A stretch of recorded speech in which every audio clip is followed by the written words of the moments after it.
Mama, ngoja mamangu tuelewane kitu kimoja. Mimi mwanao hujanizaa mimi peke yake, umezaa watoto wengine pia. Wafaa kuangalie. So mimi peke yake na kuangalia. Mimi pia nina vitu vangu kwenye kichwa.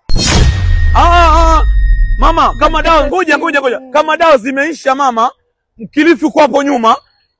Tunda Mkilifi, kama una mtu wa kutunia Mkilifi, nenda mwenyewe Paraga, chukua Mkilifi chemsha kunywa. Mkilifi pia ni dawa. Naam. Namsikia wallahi tena. Maneno ukosefu wa heshima. Wallahi nenda kapenda. Wacha niende bwana. Watoto wa siku hizi hawana heshima bwana Barakali. Maneno gani kumwambia mamake maneno kama haya? Allahu Akbar. Wacha nikazungumze naye. Mtume hataki mambo haya bwana. Wallahi mimi nakamilisha huko. Bismillah. Sasa mimi nitakuwa kila saa mimi nakupa pesa tu. Mimi pesa nazitoa, zatoka tu kuingia zingi, zatoka tu. Mama bana nini? Usingenizaa basi. Bora nikupe wewe najua nafaidika. Wazazi wengine 5,000 na 2,000 za kuchora. Sasa mimi nimekupa 8,000 badala 7,000. Asalamu alaykum wa rahmatullahi wa barakatuh.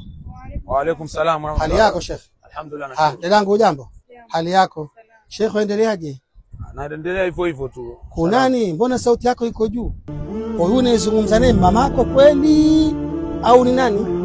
Ustadhi huyu mamangu aliongea naye sasa kwa simu sio? Na kusikia mimi niko pale kwenye pikipiki. Funza nitengezana napiga kelele wateta.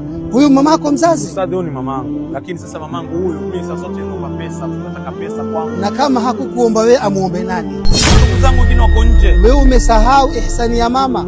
Wewe hujaisoma Qur'ani. Mwenyezi Mungu ametuambia nini kuhusu Qur'ani? Namna kina mama walivyotubeba kwa dhiki, walivyotuzaa kwa dhiki, walivyotunyonyesha kwa dhiki.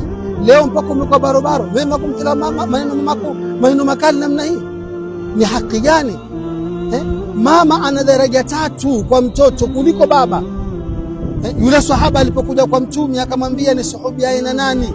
Mtume akamwambia mamako. Mwisho Mtume akamwambia babako. Mama ana daraja kubwa kwa mtoto wake. Leo wewe kwa kumjibu mama neno kama haya? Na wewe dadangu, ni haki gani hii? Badala ya kumkataza mumeo, kumtolea mama ukali, wewe leo umekuwa ndo muunga mkono mumeo na kujaribu kumweka mbali mume na mamake. Hii ni tabia mbaya sana hii. Mwenyezi Mungu hataki tabia kama hizi. Na Mtume hataki tabia kama hizi.